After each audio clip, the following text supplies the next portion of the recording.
nations will surrender. Surrender.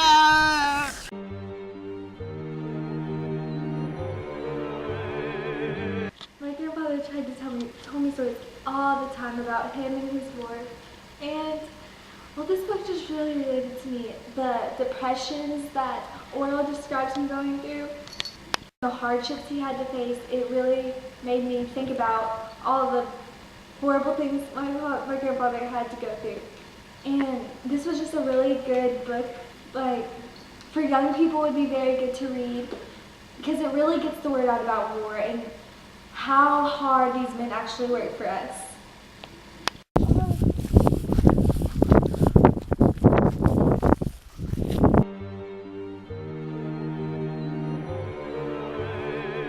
This book helped me realize that my friends that went off to war did a very good deed for me.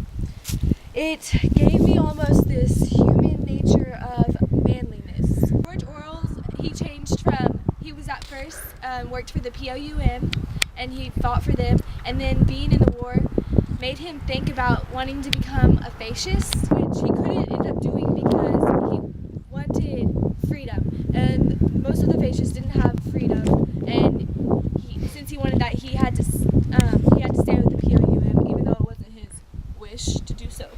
George Orwell's writing in this book was very sentimental and emotional, and it showed a lot of emotional needs and wants.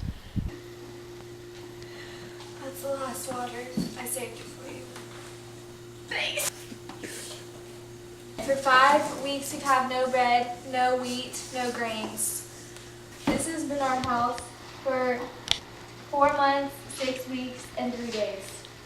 I don't know how much longer we're going to have to stay in hiding till we can go out to combat. Another rat.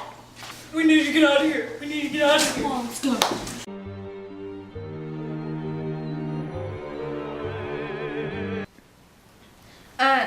Most people don't like nonfiction reading, don't like to read nonfiction books, and I'm one of them. And I had lots of doubts when I first got this book because I was like, this just doesn't look fun. It's about a Spanish Civil War. Like, I don't want to read about a war. But then I started reading it, and it's like a diary. Orwell, he pretty much like talks about his whole time in the Spanish Civil War and what all the horrible things he has to go through and all the good things he has to go through too. And he talks about just like he notices certain things and he jots them down, and you can just you can tell from it's his point of view, but he's also trying to make it like an overview plot of the war, except for he's on the POUM side, so he's favoring them, of course.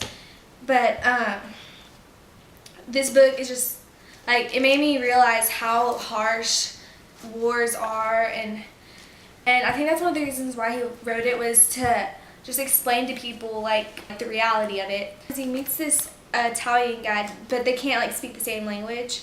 But he spends 2.5 pages writing just about this Italian guy. Like, that's how much he was thinking about things before he went. That was before he went off to fight.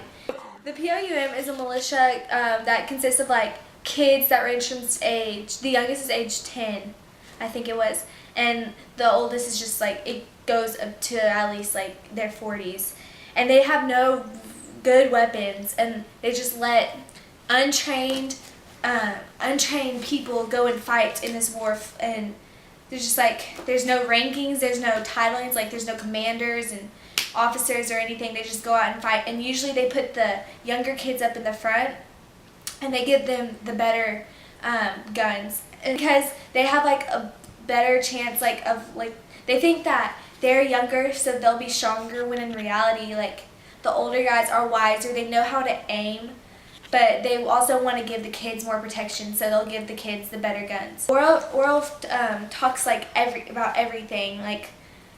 He explains tons of emotions and feelings about how the first guy he ever killed in his life, and he explains that really well, and it really impacts you and just makes you think about things. It's just a really good book. You should check it out.